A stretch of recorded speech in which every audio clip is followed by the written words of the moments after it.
Assalomu alaykum ustozlar. Microsoft Excel darsini boshlaymiz. Cho'zib o'tirmayman, har bitta funksiyani qisqa misollar bilan ko'rib chiqamiz. Faqatgina bitta muammo menda ingliz tilidagi Microsoft Excel. Shuning uchun funksiyalarni ingliz tilida ishlataman. Lekin ruschasini ham aytib o'taman. Ketdik.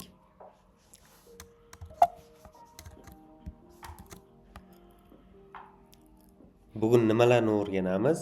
Excel tarixi, versiyalari, interfeysi, formula asoslari, umuman formulalar, qanaqa yoziladi, havola turlari, matematik funksiyalar, statik funksiya, mantiqiy hamda matn va qidiruv funksiyalarini ko'rib chiqamiz. Sal kattaroq mavzu, shuning uchun imkon qadar diqqatni jamlab oling. Birinchi, Excelda yillar bo'yicha bir-biridan farqi qisqacha qilib yozilgan. Kim xohlasa batafsil ma'lumot kerak bo'lsa, platformada batafsil yozilgan. 2003-yil bu paytda hali XLX formatda turgan. 2003dan keyin 2007-yilgi versiya chiqqanda XLSX, ya'ni XLSX format boshlangan. Xo'p, 2003-yilda qatorlar soni, ya'ni savolda tushishi mumkin, Microsoft Excel 2003 versiyasida qatorlar soni nechta bo'lgan? Ya'ni 1, 2, 3, 4 bo'lib ketgan raqamli qatorlar 65536 ta bo'lgan. Keyin ustunlar soni ABCD o'shalar ABCD 256 ta, ya'ni 16lik sanoq sistemasining sonlari. 255 bizda FF bo'lsa, shunaqamidi? FF 255 edi adashmasam. 256 0 ham sanasak 256 ta belgi bo'ladi. Xo'p, ABCD ni o'shanga bog'lab eslab qolinglar. 256 ta. Classic menu, ya'ni hali ribbon, ya'ni lenta u paytda bo'lmagan. Faqat menu bo'lgan. 2007-yil XLSX format kirib kelgan. Qatorlar soni 1 milliondan oshgan. 1,48,576 ta. Endi mana shu joyda sizlarga kichkinagina shablon oxiri 6 bilan tugayapti.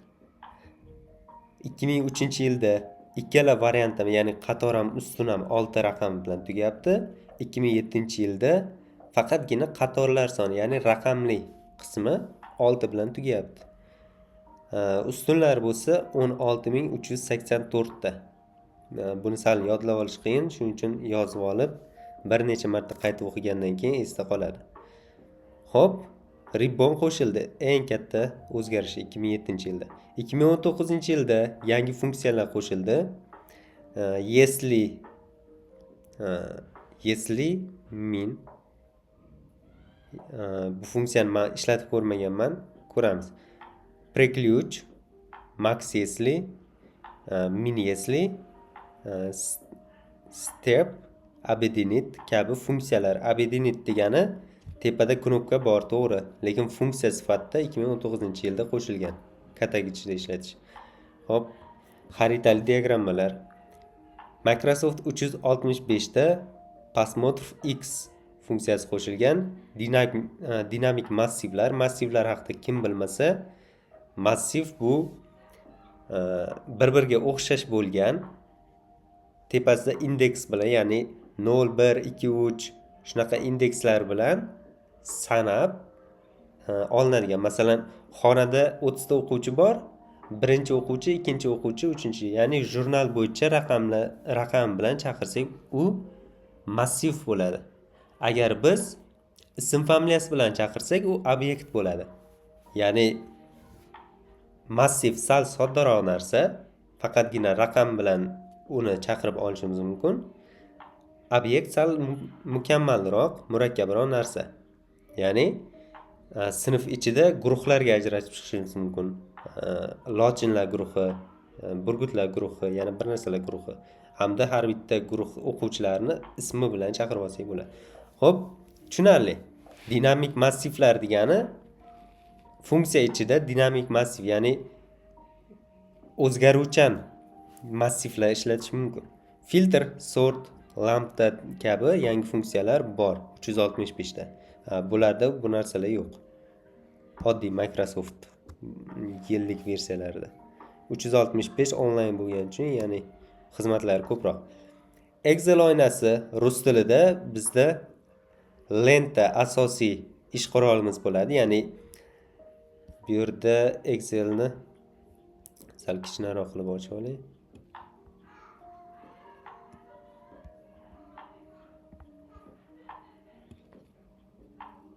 Mana Excelni sig'dirib oldim.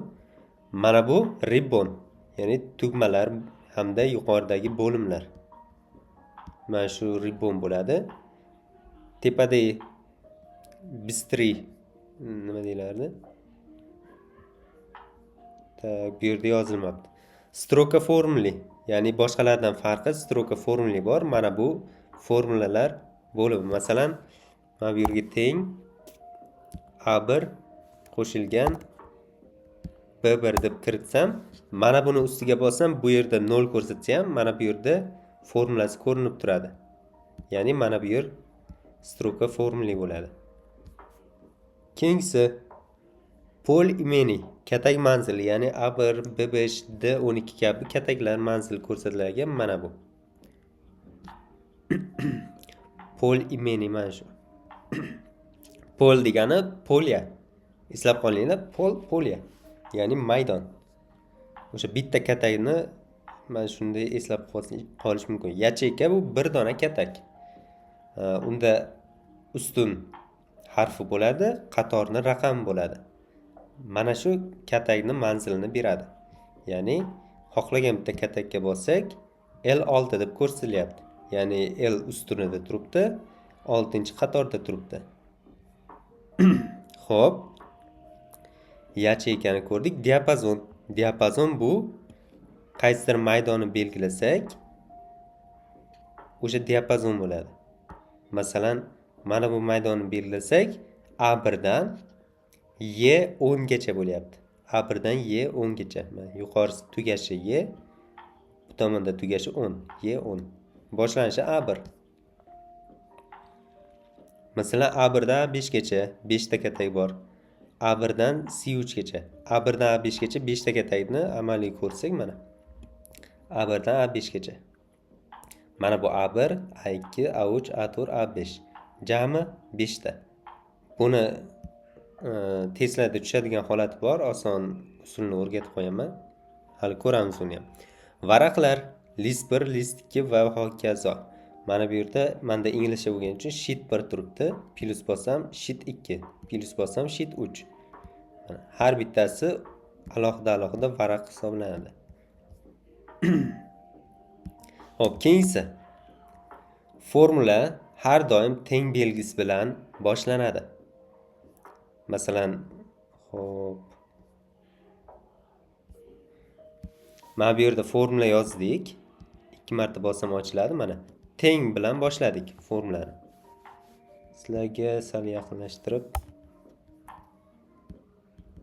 ko'rsatayim mana. 2 marta bossam teng A1 qo'shilgan B1. Mana shu bitta formula bo'ldi.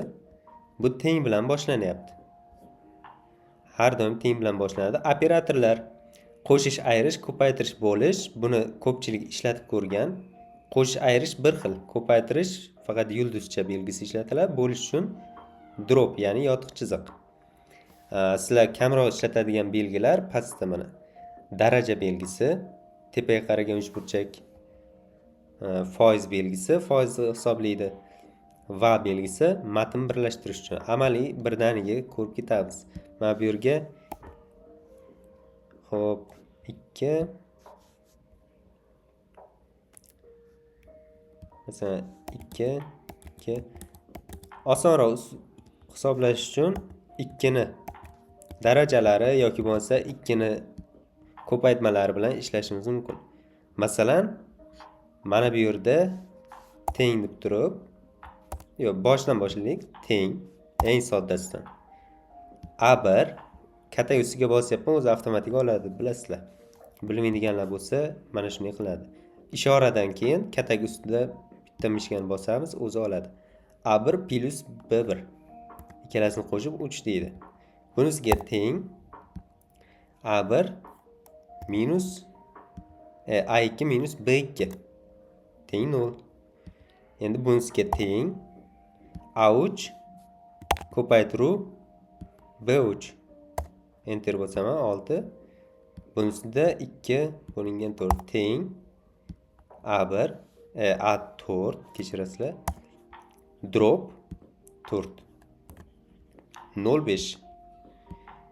Xo'p, yana davom ettirar ekanmiz. 6 va 7. Endi darajasi teng A5 ya'ni 2 tepaga qaragan uchburchak ya'ni strelka va B5. Enter bosamiz 32. 2 ni darajalarini kim yoddan bilmasa yozib beraman. 2 ni birinchi, ikkinchi, uchinchi, to'rtinchi, beshinchi, oltinchi. 2 ni birinchi darajasi bu bir dona 2 ni o'zi. 2 ni ikkinchi darajasi bu 2 ko'paygan 2 bo'ladi, ya'ni 4. Ikkita 2 ni bir-biriga ko'paytmas. 2 ni uchinchi darajasi 3 ta 2 ni bir-biriga ko'paytirishimiz. Ya'ni 2 kere 2 4 bo'lsa, 4 ni yana 2 ga ko'paytirsak 8. 4-chi darajasi 4 ta 2 ni ko'paytmas. Ya'ni 3 ta 2 miz 8 bo'lgan bo'lsa, 4 ta 2 miz 16 bo'ladi. Xo'p, 5-chi darajasi 4 tasi 16 bo'lgandan keyin 5 tasi 32 bo'ladi. Bunisi 64 bo'ladi. Darajalar bilan ishlash bilmaydiganlar mashq qilinglar. Daraja degan matematiklardan daraja qanday hisoblanishini, yuqori darajalar qanday hisoblanishini ham o'rganib olinglar. Testda tezkorlik uchun bu juda zarur. Xo'p, darajani ko'rdik. Endi bizda nima qoldi? Foiz bor. Masalan, teng deymanda 6 2 ni nechinchi foiz deyish mumkin? Masalan 2 foiz 6. Tak, bunda nima qildi? 0,02. Ha, yo'q, bitta qiymat oladi aytgancha, to'g'ri. Hozir A6 ni o'zini oldi. 100 ga nisbatan bu necha foizligini aniqlayapti. A6 foiz desak. Masalan, mana buni tanlab foizni bossak 0,06 deydi. Agar men buni 20 deydigan bo'lsam, buni tanlab foiz qilsam 0,2 chiqaradi. Chunki 100% ni 0,2 qismi bo'ladi, 20. Bo'ldi, bu aniq. Endi oxirgisi qo'shish. Teng mana bunga va belgisini ishlatamiz hamda A7 27. Bizda shunchaki matn sifatida ikkalasini bir-biriga yopishtirib qo'shib berdi. Ya'ni men bu narsani qachon ishlataman? Qachonki jadval so'raladi. Eski jadvalda ism familiyalar, masalan Aliyev Davron bo'lsin. Aliyev Davron. Mana shuni men yangi jadvalga ko'chirishim kerak. Mana bu yerda achesvasi masalan bo'sh bo'lishi mumkin yoki Bobur o'g'li bo'lishi mumkin. Mana. Buni men yangi jadvalga bir dona katakka ko'chirishim kerak. Men nima qilaman? Pastda yana bitta yacheyka cho'yaman yoki yonida teng. Mana buni tanlayman va o'rtada bo'sh joy qoldirish uchun qo'shtirnoq ochib, bitta joy tashab, yana qo'shtirnoqni yopaman. Yana va Davron tanlayman va qo'shtirnoq ochib, joy tashab, qo'shtirnoq yopaman. Yana bitta va kim mana bu? Endi ba'zida ko'p bo'ladigan xato, men bu bitta va'ni yozmay ketib qolaman. Adashib. Enter bossam bunaqa nima chiqaradi? Ogohlantirish chiqaradi. Bekor qilish cancelni bosib, yana va'ni to'g'rilab, enter bosaman mana. Bitta katakka joylab berdi. Alif Davron Bobur o'g'li. Keyin men buni kopiya qilaman-da, yangi jadvalga ko'chiraman. Xullas qisqasi shu. Davomi amallar. Amallar qanday tartibda bajariladi? Birinchi navbatda qavslar hisobga olinadi. Matematikadan bilasizlar. Qavslar birinchi hisob kitob qilinadi jadvalda ham. Daraja ikkinchi holatda hisob kitob qilinadi. Qavsdan keyin ko'paytirish va bo'lishlar uchinchi navbatda, qo'shish ayrishlar eng oxirgi navbatda bajariladi. Havola turlari bu katak sanashda yo bo'lmasa eng ko'p tushadigan savollardan bittasi. Mana bunday qaysidir formula bor. U boshqa bir katakka nusxa ko'chirildi. Masalan, D2 katakdagi mana shu formula G6 ga ko'chirildi. Formulani yangi ko'rinishini toping deyish mumkin. Mana shu narsalarni bilsangiz, u hech narsa emas. Oldingizda cho'rnovoy bo'lsa, cho'rnovoygacha tishda yozasizlar. Yo bo'lmasa, yodlab olgan odam miyadayoq hisoblab qo'yadi uni. Juda oson. Faqatgina buni farqini bilsa bo'ldi. Nisbiy, absolyut, aralash havolalar bor. Nisbiy havola bu nimagadir nisbatan olinadi. Masalan, joylashuv. Mana bu yer. Xo'p, mana buni olaylik. B1. B1 katagimiz. Bu nisbiy holatda turibdi. Masalan, buni qayerda ishlatishimizga bog'liq. Mana bu yerda ishlatsak teng B1. Bu mana shu katakka nisbatan olindi. Ya'ni qanaqa nisbat? Bu katakdan 3 ta katak o'ngda turibdi. Bu katakdan 8 ta katak pastda turibdi. Mana shunday nisbatda. Agar biz bu formulani pastga ko'chiradigan bo'lsak, endi mana buni ichiga kirib ko'rsak, B2 bo'lib qoldi bu. Yuqoridagi B1, pastdagi B2. Biz shunchaki nusxasini ko'chirdik, lekin bu nisbiy bo'lgani uchun mana bunga o'tib ketib qoldi. Ya'ni katak sanash holatiga. O'ngga bu o'zidan chapda 3 ta bo'lsa, chapga 3 ta sanaydi, yuqoriga 8 ta bo'lsa, yuqoriga 8 ta sanaydi. Natijada B2 ni tanlab oladi. Xullas, nisbiy degani shu. Absolyut degani mana bunday ko'rinishda dollar belgisi bilan ishlatiladi. Bu umuman o'zgarmaydi. Masalan, mana bu yerga yozaylik. Teng A3 bo'lsin yoki A3 emas, S1 bo'lsin mana. S1. Agar S1 ni shunday qoldirsak, bu nisbiy bo'lib qoladi. Agar S dan ham oldin, 1 dan ham oldin dollar belgisini ishlatsak, mana S1 ni chiqardi. Mana bu yerda S1 qiymatini qaytaryapti. Endi buni pastga nusxa ko'chirsak, agar nisbiy bo'lganda 0 ko'rsatilardi. Lekin mana yana 3 ko'rsatyapti. Ichga kirib ko'ramiz, S1 mana. Buni ham ichga ko'ramiz, bu ham S1. Sababi bu o'zgarmas. Endi aralashda bittasi o'zgarmas bo'lsa, bittasi nisbiy bo'lib qoladi. Mana shu aralash. Unda qaysi biri nisbiy, qaysi biri aralashligiga qarab turib o'zgaradi. Mana bu yerga yozamiz teng. Masalan, mana buni olay. 4 ta tomonda 4 xil raqam bor. B2. B2 da enter bosaman. 2. Endi qaysidir birini nisbiy qilaman. Mana buni dollar bil tak. B dan oldin dollar ishlatsam, mana B absolyut bo'ldi, 2 nisbiy. Ya'ni bu aralash. B2 imiz 2 ga teng mana. Endi buni pastga ko'chiraman. 3 o'zidan pastdagi sonni qiymatini olib kelyapti. Sababi bizda pastga siljish bo'lyapti, ya'ni raqam o'zgaryapti. Bizda 9-qatorda turuvdi, biz 10-qatorga nusxa ko'chiryapmiz.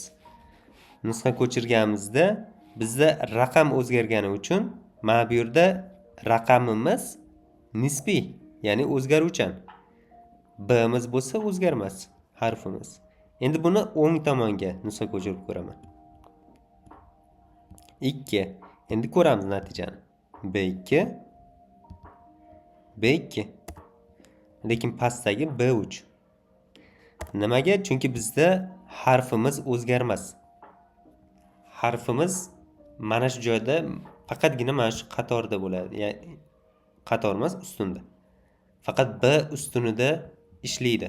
Biz buni qancha pastga, tepaga ko'tarsak o'zgaradi. Lekin ikkita yonga, o'ngami, chapgami sursak, bu umuman o'zgarmaydi. Faqat B bo'ldi. Boshqa nimaga ustunga o'tmaydi. Bu mana shunaqa ishlaydi. Endi savol tutish mumkin. Mana bunday formula bor, teng. Masalan, dollar A6 qo'shilgan B dollar 2 ayrilgan havuz ichida D 3 qo'shilgan dollar S dollar 1. Mana shu formula endi e'tibor beramiz. Qanday ko'rinishda? Mana bumuz aralash, A6miz, B2miz ham aralash, D3miz to'liq nisbiy, S1miz to'liq absolyut. Mana shunga e'tibor beramiz. Endi L9 da turibdi bu. L9 da turgan formulani masalan H11 ga ko'chirish kerak bo'lsa yoki 12 ga, H12 ga ko'chirsak. Mana buni nusxa olaman. H12 ga ko'chirdim. Mana ref bo'lib qoldi, u ziyon yo'q. Shunchaki formula. Xo'p. Boshqa katakka ko'chiraylik-chi. I12 ga. Bunda ham ref bo'lyapti nimagadir. Nusxa olamiz. Raqam o'rniga mana bu so'zlarni ishlatib qolsa shunaqa bo'lyapti. 12 emas, 11 ga ko'chiraylik. Aha, 11. Bunda ham shunaqa dedim. Xo'p. Tushunarli. Bizda A bor bizda, B bor. A o'zgarmas bo'lsa ham B o'zgaruvchan. Chapga surilib, A'dan chapda umuman harf yo'q-ku. Shunga xatolik chiqaryapti. Mana bu yerga ko'chiramiz. N 12 ga. Mana, endi to'g'ri bo'ldi. Xo'p. Bu yerda nima bo'ldi? Bu yerdagi har bitta o'zgarishi mumkin bo'lgan narsa o'zgarib turib, buni oxirgi natijasini o'zgartirdi. Endi buni ko'ramiz. Qanday holatda bitta oldiga nuqta qo'ysak, bizda ko'rinadigan bo'lib turadi. Nuqta. Endi ikkalasini taqqoslaymiz.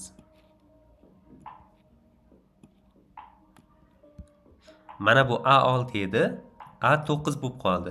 Nima uchun? Chunki katak 1, 2, 3 ta pastga siljayapti. 6 raqamiga 3 qo'shamiz, 9 bo'ladi. Chunki 6 raqami oldida dollar belgisi yo'q.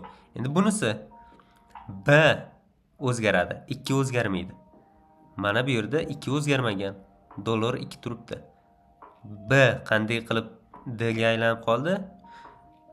Bitta o'ngga sakradi, yana bitta o'ngga sakradi. Jami 2 qadam tashadi. B dan keyin ikkita harf tashab olamiz. Ya'ni o'rtada ikkita harf qolib ketadi degan emas. B dan keyin ikkita harf sanaymiz. B dan keyin S, S dan keyin D. Mana D2. Endi mana bu qanday o'zgardi? D3 umuman o'zgarib ketdi, chunki bu nisbiy. F6 bo'lib qoldi. D dan keyin Y dan keyin F. Mana F harfimiz bor. Pastga sanaymiz. 3 ga 3 ta qo'shishimiz kerak, 6. F6 mana. Endi S1imiz mutlaq absolyut bo'lgani uchun bizni S1imiz umuman o'zgarmadi. Ya'ni bu umuman o'zgarmas bu. S1 S1ligicha o'tib qoladi. Ba'zi testlarimizda mana shunday absolyutni to'g'ri javobda 2 ta berishi mumkin, 3 ta berishi mumkin yoki faqat 1 ta ham berishi mumkin. Bu juda ham katta imkoniyat bo'ladi o'shanda. Masalan, istalgan masalan B3 katakdagi mana shu formulani masalan V 956-katakka ko'chirsak qanaqa bo'ladi desa, mana bu S1 o'zgarmaydi. Agar bir dona to'g'ri variant bo'lsa bizda aynan S1 oxir S1 bilan tugayotgani bizda to'ppa-to'g'ri. Faqat unda ham dollar belgisi bo'lishi kerak. E'tibor berilsa, bu yo'qolib ketmaydi ko'chirgan paytimizda. Buni yaxshilab tushuntirdim deb o'ylayman. Endi ko'ramiz. Matematik funksiyalar sum bizda inglizchasi sum deb yoziladi. O'qilishi ham bir xil. Buni ko'pchilik biladi. Oddiygina qo'shish. Faqatgina virgul bilan ajratib yozamiz yoki nuqta virgul bilan diapazonni belgilaymiz. Mana shu sum bilan qulay. Masalan, teng sum qavs ochib, mana bu diapazonni sichqoncha bilan belgilab, qavs yopib, enter bossam 1 dan 7 gacha bo'lgan sonlarni yig'indisini chiqarib berdi. Mana formulamiz, funksiyamiz. Funksiya ichiga yo katak, yo kataklar jamlanmasi, yo diapazonlar jamlanmasi yoki bo'lmasa umuman aralash holat ishlatiladi. Masalan, bunga A1 ni ham qo'sh desam, A1 endi nuqta virgul qo'yaman. Nuqta virgul qo'ysak, shu yerda to'xtatadi. Mana bu yerda ham nuqta virgul qo'yishimiz mumkin. Yana davom ettirish uchun. Masalan, S5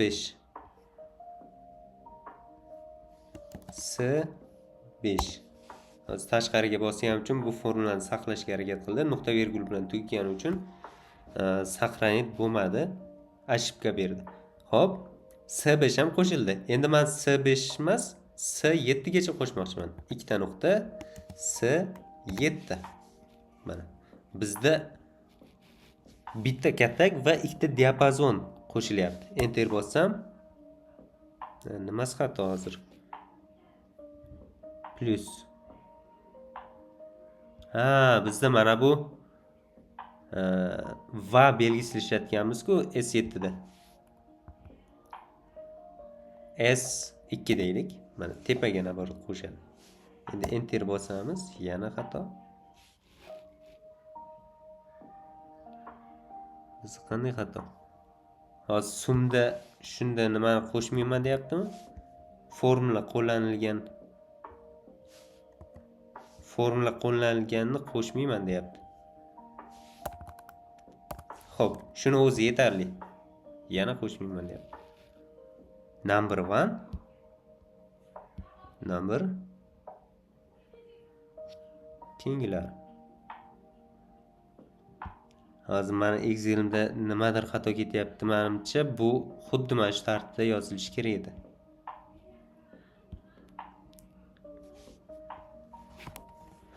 Yoki mana shu sum degan funksiya ruscha sumdan farqli ishlaydi, lekin bir xil ishlash kerak edi. Xo'p, mana bu ikkalasini qo'sh. Xo'p. Minus, plus, cell display. Matnli format ishlatilgan deyapti. Tushunmadim to'g'risi. Xo'p. Sumni ishlatishni ko'rdik. Qisqa qilaman. Price West. Bularni ishlatmay turib, sizlarga o'qib eshitiraman, ya'ni tushuntirib o'taman, qanaqa vazifa bajarishini. Sizlar o'zlaringiz Excel ochib olib, ishlatib ko'ringlar. Sal tezlashtiraman videoni. Price West bizda nima qiladi? Ko'paytiradi. Sumni kattaroq versiyasi, ya'ni sum faqat qo'shsa belgilangan sonlarni. Price West bu ko'paytiradi. Ya'ni Mana bu yerda 2 3 4 ni kiritib ko'ryapti, 24 chiqyapti. 2 kere 3 6, 6 kere 4 24. Произвест. Testda tushib qolsa ko'paytirish bo'ladi. Округл. Bu butun qismini oladi, yaxlilitlab oladi. Ya'ni eng yaqin butun songa yaxlitlaydi. Bu yerda 7,86 berilgan va virguldan keyin nechta raqam qo'yilishi yozilgan? 1. Virguldan keyin bitta raqamgacha qisqartir. 786 ni mana shu holatgacha qisqartirsak 709 bo'ladi. Mana. Endi seloy. Seloy bu o'zidan kichik songa yaxlitlaydi. Mana bu yerda 7,8 va minus 5,5 beryapti. Bu yerda minusda kichkina sonni bilasizlar. Tasavvur qilasizlar. Kasr chizig'i bor. Ya'ni x, y o'qlar bor. Kasr chizig'i deb koordinata chizig'i. X, y da x ni chizib olasizlar. 0 qo'yasizlar o'rtaga hamda minus 5,5 ni 5 bilan 6 o'rtasiga belgilab qo'yasizlar.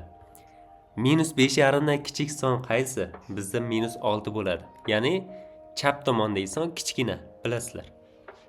7,8 da o'zidan kichkina son 7, ya'ni butun son. Seloyda minus 5,5 da o'zidan kichkina son minus 6 bo'ladi. Astat bu qoldiq degani, ya'ni mod. Mana bu seloy inglizchada int deb ishlatiladi. Округл round. Xullas, astat mod deb ishlatiladi. Bu qoldiq hisoblaydi. 17 ni 5 ga bo'lsak, bizda 2 qoldiq qoladi. Esda qolarli bo'lish uchun astatka degan so'z bor. Astatka sifatli narsalardan sifatli narsalar ajratib olingach, oxirida qolib ketadigan yo bo'lmasa yetarlicha miqdor olgandan keyin ortib qoladigan qiymat astatka bo'ladi. Eslaringizda qolsin. Stepen bizda bu darajaga ko'taradi, ya'ni inglizchasi power bo'ladi. Stepen 2 ni 5-darajasi 32 ga aylantirib beryapti xullas. Karen darajani teskarisi, ya'ni ildiz. Karen 144 bu 12 ga teng. Ildizdan chiqaradi. ABC ruschada ham xuddi shunday ishlatiladi. Uzr kechirasizlar. Xo'p, ABC -15 bu modul. Modulni kim bilmasa, xo'p. Modulni kim bilmasa, men yozib beraman. Mana bunday narsa. Modul -5 mana bunday holatda yoziladi modul. Tikta yoqda, matematikada teng 5 ga bo'ladi. Mana. Moduldan manfiy ham musbat ham musbat bo'lib chiqadi. Xullas minusni olib tashlaydi, xolos, bo'ldi. Keyingisi seloy, manfiy sonlar. Manfiy sonlarda seloy, ya'ni hozir biz seloyni ko'rmadik. Ha, ko'ribmiz int. Endi manfiy sonlarni tushuntirdim men. 5,5 da 5 o'zidan kichkina son 5, -5,5 da 6. Chunki -6 -5,5 dan chapda joylashgan. Znak ishoralarini aniqlaydi. Xo'p, znak 7,5 bo'lsa, bu testda tushadi aniq. Znak degani qaysi testda tushadi? Bizda diagramma beradi, dumaloq diagramma. Ya'ni uni tepasida 4 ta katak bo'ladi. Eniga 4 ta, bo'yiga 2 ta, ya'ni jami 8 ta katak bo'ladi. A1, B1, C1, D1 ni bittasini bo'shatib beradi. Pastga formula qo'yadi. A2, B2, C2, D2 ga. O'shan bittasida znak qatnashadi. Znak nima u? Musbat son bo'lsa 1 qaytaradi, ya'ni 1 ga teng bo'ladi natijasi. Znakni qavsda ichini hisoblaymiz birinchi. Musbat chiqadi, manfiymi? Manfiy chiqsa -1 chiqadi. Natija -1 bo'ladi. Agar 0 bo'lsa 0. Faqat 3 ta qiymat bor xolos. 1 -1 0. bo'ldi, qiyin joyi yo'q. Schyot oilasi eng ko'p adashtiriladigan holat. Schyotni o'zi bu raqamlarni sanaydi. Masalan, schyot deb turib, mana bu yerda countni ishlatib beray. Mana bu yerda teng count qavs ochaman. Mana bu diapazonni belgilayman. Mana shu diapazonni belgiladim. Bunda nima bor? 5, 32, Alif Davron Bobur o'g'li 5 bor. Enter bosaman, 3. Ya'ni nechta raqamli kataklar bor? 3 ta bor bu yerda. Mana bularni sanamaydi. Endi count A ni hisoblayman. Count A qavs ochib, xuddi shu kataklarni belgilayman. Mana 5, 32, Alif Davron Bobur o'g'li 5. Enter bosaman. Endi 6 ni chiqardi. Mana bu count, mana bu count A. Bu yerda nima bo'ldi? Countimiz faqat raqam bor kataklar sonini sanaydi. Count A'miz bo'sh bo'lmagan, istalgan belgi qo'yilgan kataklarni sanaydi. Masalan, men bu yerga nuqta qo'yib enter bossam 7 bo'ldi mana bu. Chunki belgi bor. Agar bo'sh bo'lsa 6 bo'ldi. 1, 2, 3, 4, 5, 6. Shuni sanaydi, bo'ldi. Ya'ni schyot bilan schyot z. Ya'ni z belgisi bizda znakni belgi degan so'zni bosh harfi z znak. Считал пустоты. Ya'ni mana bu bo'sh joylarni sanaydi. O'sha maydondagi. Mana shu пустоты degan so'z eslarda tursin. Считать пустоты. Если mantiqiy funksiyasi bu shart asosida ishlaydi, ya'ni inglizchasi if. Bu nima qiladi? Birinchi tushuntirib olay, keyin ko'rsataman. Если qavs ichiga 3 ta narsa yozishimiz kerak. Xo'p, birinchi shart yozamiz. Masalan, A2 katta bo'lsin B2 dan. Agar A2 rostdan ham B2 dan katta bo'lsa, unda mana bu birinchi nuqta virguldan keyin birinchi yozgan narsamiz natija bo'lib chiqadi. Agar unday bo'lmasa, nuqta virguldan keyingi narsa chiqadi. Bu ham testda tushadi. Hozir sizlarga ko'rsataman. Mana bu yerga yozing. Если ni ishlataman mana bu yerda. Ya'ni if bilan ishlataman inglizcha bo'lgani uchun. Agar logikal test yapti, ya'ni shart. Hop, B2 katta bo'lsa, katta kichikni bilasizlar-a? Oldinga qaragan strelka katta, chapga qaragan strelka kichik. Oddiy tengimiz teng. Undov belgisi bilan tengni ishlatsak, teng emas. Teng emas ishlaydimi yo'qmi bilmayman. Xo'p, katta kichik teng emasni mana bunday qilib berisharmidi? Xullas ko'ramiz. Katta bo'lsa s 2 dan. Endi nuqta virgul qo'yib, birinchi rost holatda yozaman, ya'ni true. Agar shart bajarilsa, ha degan. Nuqta virgul qo'yaman. Agar shart bajarilmasa, yo'q degan. Enter bosaman. Xo'p, format noto'g'ri deyapti, ya'ni qayerda? Bizda yana S da muammo qilyapti shekilli. S da biz hisob-kitob qilganmiz. Mana bu yo'qni belgisini olib qo'yaychi. Yana format xato. Demak, boshqa kataklarni ishlataman. A3 bilan B3 ni taqqoslayman. B3. A3 B3 dan kattami? Nima deyapti bu? Xo'p, mana VPS Office ishlaytaman-ku. Hali ham sumda ham shu muammo bo'lgan. Nuqta virgul o'rniga virgul ishlatishim kerak bunda. Mana. Enter. Yo'q deyapti. Endi boshida ishlatganimiz B2 bilan C2. B2 C2 dan kattami? Ha, katta. Agar shu shart rost hisob-kitob qilinsa, ha so'zi chiqishi kerak. ha. Mana chiqdi. Xullas, yesli degani mana shunday ishlatiladi. Bu yerda qo'shimchasi bo'lishi mumkin. Ili ishlatilishi mumkin ichida yoki yana bitta yesli ishlatilishi mumkin. Ili deganlari ikkita shart beradi. Mana bu ni ichida o'zi ikkita shart berilyapti. Ishlatsak, barcha shartlar rost bo'lishi shart. Masalan, mana bu yerda kingsni yozaylik. Thing, if, ya'ni yesli. Hop, and ishlataman men. Degani mana shu. And birinchi logical. A2 kattami? Birdan. Nuqta virgul. Endi ikkinchi shart. B2 kattami? 3 dan. Endi qavs yopaman. Nuqta virgul. Endi mana bu shart bo'ldi.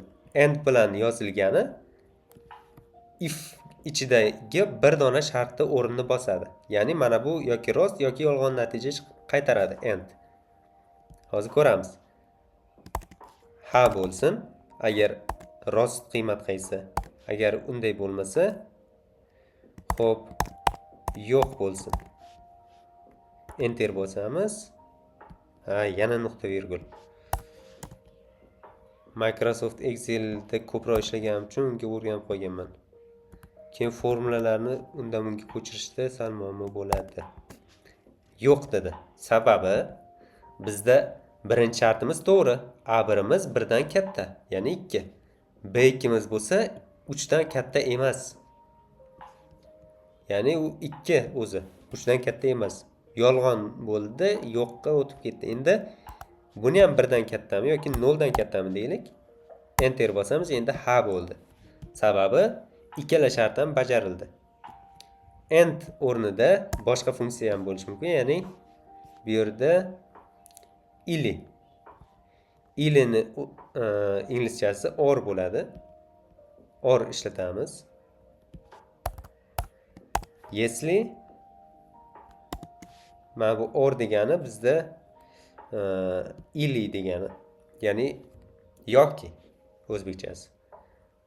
Mana buni enter bossak ha deydi. Agar haligi shartni qaytarsak, B2 3 dan kattami degan shartni qaytarsak ham bizda ha degan natija chiqaradi. Chunki or funksiyasida mana shu xullas berayotgan shartlarimizdan bir donasi to'g'ri bo'lib qolsa bo'ldi. Bu to'g'ri natija chiqaradi. Ya'ni ili ichidagi funksiyalarning bir donasi to'g'ri bo'lib qolsa shartlarni bizda mana shu qism to'g'ri degan natija chiqadi. Ha. Bo'ldi, bunga qaytmaymiz. Imkon boricha shu bo'yicha mashq qilib ko'ringlar Excelda, tushunib yetasizlar. Qiyin narsa emas. Juda oddiy. Matn bilan ishlash. Lev simp, prav simp. Simp degan simbol, lev degan leva, prav degan prava. Ya'ni chap, o'ng, bilasizlar, ruschani ham chap bilmaydigan odam bo'lmasa kerak bu so'zlarni. Bu ikkalasi o'ngdan yoki chapdan nechtadir matn ajratib oladi. Lev simp attestatsiya so'zidan chap tomonda, ya'ni A harfidan boshlab 5 ta sanaydi. Attest, ya'ni natija attest. Prav simp o'ng tomondan sanaydi. Prav simp maktab 3 deyilgan. Maktab so'zini B harfidan boshlab 3 ta sanaydi. B, A, T, ya'ni tab. Tab degan natijani chiqaradi. Endi PSTR bu qaysidir joydan qirqib olish uchun ishlatiladi. Bu yerda informatikadan keyin ikkita qiymat yozilgan. 3 va 4. 3 bu boshidan sanaymiz. Birinchi harf I, ikkinchi harf N, uchinchi harf F. Mana shu F ni o'zini ham olamiz endi. F dan boshlab 4 ta harf sanaymiz. F orimi, form. Natija form. DLSTR bu uzunlikni aniqlaydi. Buni kengaytmasi Dlina xullas so'zda stranitsami boshqami mana shu dl kelsa dlinani tasavvur qilaverasizlar. So'zni uzunligi. Endi mana bu yerda Excel probel 2019 so'z kelyapti. Bu yerda nechta belgi qatnashgan? Shuni sanaydi. Excel 5 ta belgi, 2019 4 ta, jami 9 ta belgi bo'lyapti. O'rtada bitta probel bor. Buni ham sanab 10 ta deydi. Pavtor bu eng oddiy funksiya, eng esda qoladigan. Ya'ni pavtorda qaysidir so'zda yoki bo'lmasa raqamni yozib, nuqta virguldan keyin yana bitta qiymat yozadi. U necha marta qaytarilishini bildiradi. Masalan, ona 3 degan onani bir-biriga joy tashamasdan yopishtirib 3 marta qayta yozilgan. Ona, ona, ona. Endi oxirgisi prop nach. Ya'ni bu boshidagi harfni o'zi bosh harfda yoziladi. Prop nach. Mana nach degani bosh deyin, nachnaytsa deymizmi? Xullas, boshidagi harf katta harfda yoziladi, qolgani kichkina harfda.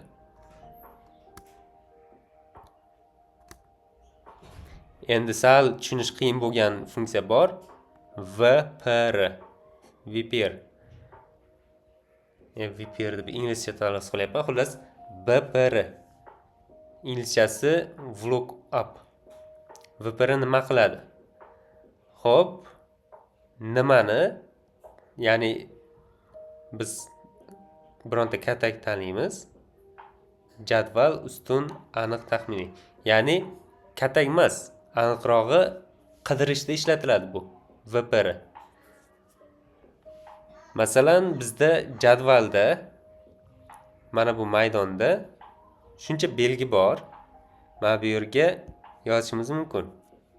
Teng lookup, ya'ni VPR. Nimani qidiramiz? Qo'sh tirnoqda davron. Davron. Qo'sh tirnoq yopamiz. Davronni qidiryapmiz. Endi jadval. Biz nimani belgilaymiz? Qidiruv jadvalini, diapazonni belgilaymiz. Davronni mana bu diapazondan top deyishimiz mumkin hozir. Tak. Masalan, A1 dan boshlab C14 gacha. O'rtasida 2 nuqta qo'ysak, mana A1 dan C14 gacha. Mana shu hamma kataklar ichidan davronni topyapmiz. Nuqta virgul. Endi nima? Endi ustunni raqami. Ustunni raqami. Xo'p. Mana bu A'miz birinchi ustun bo'lsa, B'miz ikkinchi, C'miz uchinchi. Xullas, bizga qaysidir qiymat kerak bo'lishi mumkin. Masalan, I kerak bo'lishi mumkin o'sha yerda. I'miz nechinchi ustun? 1, 2, 3, 4, 5, 6, 7, 8, 9, 10.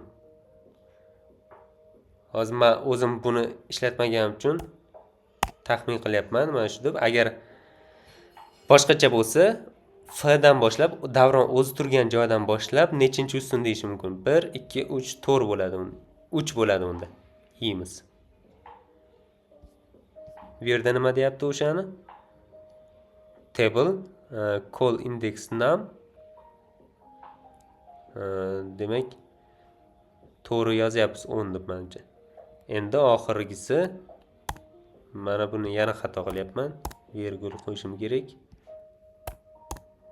Oxirgisi range lookup. Bizda loj deb aytayapti, bizda inglizchada false bo'ladi.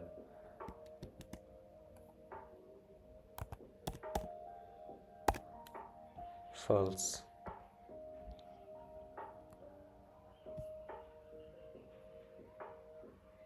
Bo'ldi. False. Qavsiz yoziladi, qavs bilan yoziladi. Enter. Na.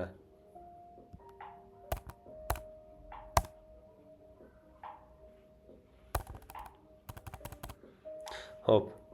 Range lookup. True deyapti bu. Ruschada losh rost deganimi?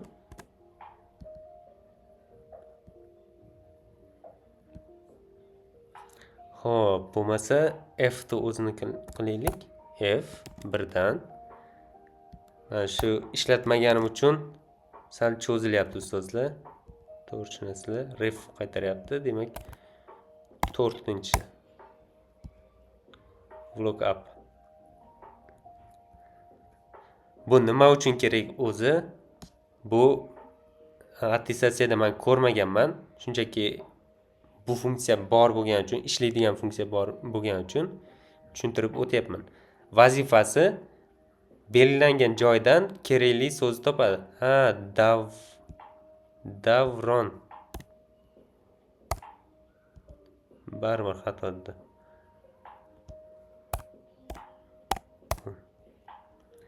Xullas, belgilangan sohadan kerakli qiymatni qidiradi. Qiymat topgandan keyin birinchi topilgan qiymatdan o'sha yerdan ustunlarni indeksi, ya'ni A bizda birinchi indeks, B ikkinchi indeks, shunday qilib indeks sanaydi. Kerakli ustunni indeksi, masalan, 10-indeksda I turibdi. O'sha to'g'risidagi 10-indeksdagi qiymatni bizga qaytarib beradi, ya'ni ko'rsatadi. Natija bizda 32 chiqishi kerak edi hozir, nimagadir chiqmayapti. Lookup value.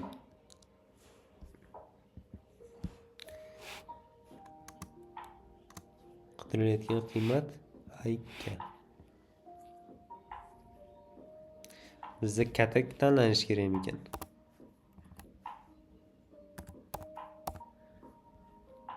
Xo'p, katak tanlab ko'ramiz. Bunda ham ishlamadi. Xullas, ishlatib ko'rganlar gruppada yozinglar qanaqa qilib ishlatishini. Men to'g'risi ishlata olmadim. Ishlatmaganman ham. Qadama-qadam yechish. Bu yerda qiyin misollarni qanday qilib yechishni ko'rsatyapti. Astat 23:7. Bunda qoldiq sanaladi. Ya'ni 23:7 ga bo'lsak, ikkita qoldiq qoladi. Butun qismi 21, qoldiq 2. Qo'shamiz seloy 23 bo'lingan 7. 23 ni 7 ga bo'lsak, bizda 2 qoldiq qolyapti. Qolgani butun bo'ladi. Masalan, 3 butun necha? 2 ni 7 ga bo'lsak necha bo'ladi? Masalan, 20 ni 7 ga bo'lsak 3 ga yaqin son chiqadi. Demak, 209, 208, 209. Mana bu yerda ham 3:28 chiqyapti. 3:28, 3:29 atrofida. Seloy bu o'zidan kichkina songa yaxlitlaydi. Demak, qiziq emas. 23 ni 7 ga bo'lsak, uni butun qismini oladi xolos. 3 ni oladi. Javob 2 qo'shilgan 5 3. PZR misoli. Masalan, Toshkent 4 deyapti. Sanaymiz Toshkentda T1, A2, S3, H4. H dan boshlab olamiz. 3 ta olamiz. HKE. Mana natija HKE. Endi oxirida xulosa qilamiz. Hop, dollar belgisi bu o'sha ishlatilgan, o'zidan keyin ishlatilgan harf bo'ladimi, raqam bo'ladimi, o'shani o'zgarmas qilib belgilaydi. Schyot bu raqamlarni nechta raqamli katak borligini sanaydi. Schyot Z nechta ham raqam, ham belgi farqi yo'q. Ichida nimadir yozilgan nechta katak borligini sanaydi. Seloy o'zidan kichkina songa yaxlitlaydi. Ya'ni butun qismini oladi, manfiy sonlarda o'zidan kichkina sonni oladi. Astat bu qoldiqni hisoblaydi. Xo'p, mana bu funksiyalar testda tushish ehtimoli juda ham kam, chunki 2019-yilgi versiyadan keyin 2019-yilni o'zida ham qo'shilgan, undan keyin ham bor. Faqat bu funksiyalar testlarda bazada kiritilgan deb o'ylayman. Agar bu yilda tushib qolmasa. Xo'p, qiyin misolda ichkaridan tashqariga qadama-qadam. Qiyin misollarda birinchi qavs bajariladi. o'sha qavslarni bajarib olasizlar. Eng o'rtadagi qavsni bajarishga harakat qilinglar. Undan keyin sekin-sekin ko'paytirish daraja shunaqa ketma-ketlikda bajaraverasizlar. Endi test ishlab ko'ramiz. B2 45 ga teng, B3 60 ga teng, B4 75 ga, B5 50 ga teng bo'lsa, sum B2 dan B5 gacha, ya'ni bizda B2 dan B5 gacha qiymatlar yozilgan. Bu xuddi o'sha qiymatlarni bir-biriga qo'shishni so'rayapti. Qo'shamiz. Bizda nollik sonlar 60 bilan 50 110 bo'ladi qo'shsak. Mana bu ikkalasini bir-biriga qo'shsak 120 bo'ladi. Xo'p, to'g'ri. 110 ga 120 230. Kun barcha qog'oz bo'lsa, adashmaslik uchun qog'ozda ishlanglar ustozlar. Men ko'proq miyamda ishlayman-ku, lekin imkon boricha qog'ozda ishlayman men ham. Chunki xato qilib qo'ysam, mendan 2 ball ketdi уже. Bir dona oson bitta savolda. S1 da A1 ko'paygan absolyut B1 formula bor. S1 ni S2 ga nusxalasak, S2 da qanday formula bo'ladi? Demak, bizda B1 o'zgarmas. B1 o'zgarmas bo'lgan ikkita javob bor. B bilan D. A1imiz o'zi S1 deydi bu formula S2 ga ko'chirildi, bitta pastga tushibdi. A1imiz bitta pastga hisoblasak A2 bo'ladi. Demak, B javob. 3-savolimiz если min if s объединить text join va max если. Birinchi marta qaysi versiyada paydo bo'lgan? Bu 2019-yilda paydo bo'lgan. Ham nazariy, ham amaliy misollarni ishladik. Xullas, mana sizlarga Excel bo'yicha dars. Endi qaysidir funksiyalarni ko'rsatishga ulgurmadim, prezentatsiyaga qo'shishga ham ulgurmadim. To'g'risi, vaqt chegarasi bor bizda. Kimda qaysi funksiya bo'yicha savollari bo'lsa, masalan, platformada mavzu juda ham katta qilib yoritilgan. Faqat videoni o'zini ko'rish yetarli bo'lmay qoladi. Masalan, Excel dasturini ochaman. Xo'p, bu yerda ko'proq funksiyalar haqida gap borgan. Videoda aytmagan funksiyalar ham bor. Oxirida misollarni qanday ketma-ketlikda ishlash bo'yicha tavsiyalar.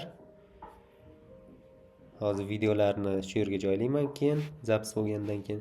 Bu yerda mana уже testlar boshlandi. Rasmda ko'rsatilgan jadval asosida sum B2 B5 formulasini natijasini aniqlang. Hozir ishlagan testimiz natijasi 230 chiqdi. To'g'ri. Xo'p, pastdan bitta ishlab ko'ramiz. Bu yerda 10 ta rasmli hamda jadvalli testlar joyladim. Qolganlari bunaqa matnli. Quyidagi misol Excelda hisoblang. Pravsimp, ya'ni o'ng tomondan belgi sanaydi. Gulnoza 4 ta sanash kerak, oxirdan noza bo'ladi. Levsimp ta'limdan chap tomondan 4 tasi. Ta L bo'ladi. Ta L. Ya'ni mana bu tutuq belgisi deymiz. Tutuq belgisini ham bitta belgi sifatida sanaydi, L da to'xtaydi. Ama bu gulno emas ekan, gulne ekan. Gulne tal. Mana shu javob. To'xtanglar. Adashdim. Mana bu pravsimp. Boshida to'g'ri hisoblaganman. Hozir chalkashdim. Noza tal attestatsiyadan xuddi mana shunday adashib ketishingiz mumkin. Shuning uchun javobni belgilab, savolga yana bir marta qarab qo'yish kerak. Savolni ishladingiz, topdingiz javobini, shunaqa bo'lar ekan, belgiladingiz, savolga yana bir marta qarab qo'yish kerak. Mabg'ada nimadadir kichkina joyda adashib ketgan bo'lsangiz, o'sha kuydi o'sha savolingiz. Aniq noto'g'ri javob belgilagan bo'lasiz. Tekshirish. To'g'ri. Xullas, qolgan ishlamayman. Platformaga kirganlar o'zi ishlab oladi. Platformada juda ham ko'pchilik faqat bir marta kirib, qaytib kirmayapti ustozlar. Menda statistika hammasi ko'rinib turadi. nimaga kirmayapti qayd degan savol meni qiynayapti. Umuman ro'yxatdan o'tib qo'yib, mavzuga kirib, testdan ishlamay chiqib ketishyapti. Test ishlayotganlar kam. Men birinchi mavzuni hamda birinchi testni ochib qo'yganman. Birinchi mavzu kompyuter tarixi. Bu hammaga ko'rinadi. Pastda savollar bor. Aynan kompyuter tarixiga aloqador. Hech bo'lmaganda o'zlaringiz sinab ko'ringlar mana shu birinchi mavzuda, birinchi testda. Hozir Excel Microsoft bo'yicha, umuman Microsoft Office bo'yicha yana testlar qo'shiladi bugundan keyin. Nasib qilsa yaxshi qilib tuzib chiqaman. 50 talik test bo'ladi u ham, oson qiyin darajada. Mana bu oson darajali test, birinchi, uchinchi mavzular bo'yicha bu ochiq turibdi. Bemalol kirib ishlataveringlar. 50 ta testni bemalol 3 ta mavzu bo'yicha ishlab ko'raverasizlar. O'zlari sinab ko'rasizlar xolos. Hech qanaqa sizlarga majburiyat yuklanmaydi. Agar kimdir qiziqsa, platformaga to'liq ma'lumot berib o'taman. Meni lichkamga yozaverasizlar. Telegramda doim onlaynman. Biz dars tugatamiz ustozlar. Ortiqcha gapiradigan gapni o'zi yo'q. Testda men tushuntirib berganimdan tashqari boshqa nimalar tushsa, ya'ni premium foydalanuvchilar, platformada ishlayotganlar testda men tushuntirganimdan boshqalar tushsa yoki bo'lmasa o'zlaringiz ishlab yurgan quiz testlardan men tushuntirmagan narsalar tushsa, guruhga tashlanglar. Men uni birpasda javobini, qanday ishlanishini, oson yo'llarini o'rgataman. ChatGPT ham o'rgata oladi, to'g'ri, lekin ChatGPT ham nima edi? Eng oson, eng zo'r usullarini o'rgatishi ehtimoldan yiroq. Ya'ni men o'zim ko'p savollarda yoki bo'lmasa ko'p vaziyatlarda undan maslahat so'rayman-da, oxir oqibat o'zim nimadir o'ylab topib, undan yaxshiroq narsa variant olaman. Masalan, qancha harakat qilaman, ChatGPTga tashlayman, Geminiga tashlayman o'sha masala bo'yicha. Ko'p sun'iy intellektlardan variant so'rayman. Men so'raganchalik natija qilib bera olmaydi-da. Men o'zim keyin nimadir o'ylab topaman, ya'ni dasturlashda ham hattoki. Algoritm tuzishda men aytgan narsadan men qancha buyruq beraman, qancha tushuntiraman, qayta-qayta ishlataman. Natija men kutganchalik bo'lmaydi-da. Oxirida o'zim tuzatish kiritganimdan keyin men o'zim xohlagan natijani olaman. Shuningdek, attestatsiya testlarida ham u sizlarga nisbatan uzunroq yo'lni tushuntirishi mumkin. YouTube'da qidirib ko'ringlar undan ko'ra. Agar mendan javob olish erinsangiz, YouTube'da juda ham ko'p darslar bor. Nozimbek domlaning darslari bor. Men o'zim ham ko'rib turaman ba'zida. O'tgan yil ko'p ko'rardim, hozir ehtiyojim bo'lmayapti, chunki ko'p narsalar o'rganib bo'lganman. Bilmaydigan narsalarim bor edi o'tgan yili, to'g'ri. Unda ko'rardim. Xullas, ustozlar, keyingi darsgacha ko'rishguncha, ikkinchi videoni men faqat platformaga joylayman, bilasizlar. Unda 30 ta har xil darajadagi testlarni aynan mana shu mavzu bo'yicha ishlab platformaga joylayman. Premium foydalanuvchilar bemalol ko'rishlari mumkin. Bu video bepul guruhga tashlanadi. Ikkinchi test ishlash videosi bo'lsa, uni faqat premiumdagilar ko'ra oladi. Narx o'zgargan. 130 ming bo'lgan. Avgust oyida yana oshish mumkin, chunki mavzu qancha ko'p qo'shilgan paytda odam sotib olaman desa, u paytda narx oshib boraveradi. Shuning uchun imkon boricha tezroq sotib olib qo'yishga harakat qilinglar. Agar hozir sotib olsangiz, attestatsiya tugaguncha ochiq turadi. Hozir o'rganishga vaqtim yo'q desangiz ham, hozir olib qo'yib, sentyabrdan o'rganish boshlaysiz ham, siz narx tomonidan yutgan bo'lasiz. Ham bo'sh vaqtingizda xohlagan payt kirib, aylanib, kuzatib, mana shu darsga o'zingiz tayyorlab turaverasiz. Oson darslarni, tarixlar, dastlabki o'rganiladigan nazariy savollarni, nazariy testlarni ishlab turaverasiz. Faqatgina mana shu Excel qiyin testlarni boshlab berdi. Bundan buyog'iga faqat qiyin testlar bo'ladi adashmasam, chunki algoritmlar bor, Scratch bor, dasturlash bor va hokazo. Hammaga e'tiboringiz uchun katta rahmat.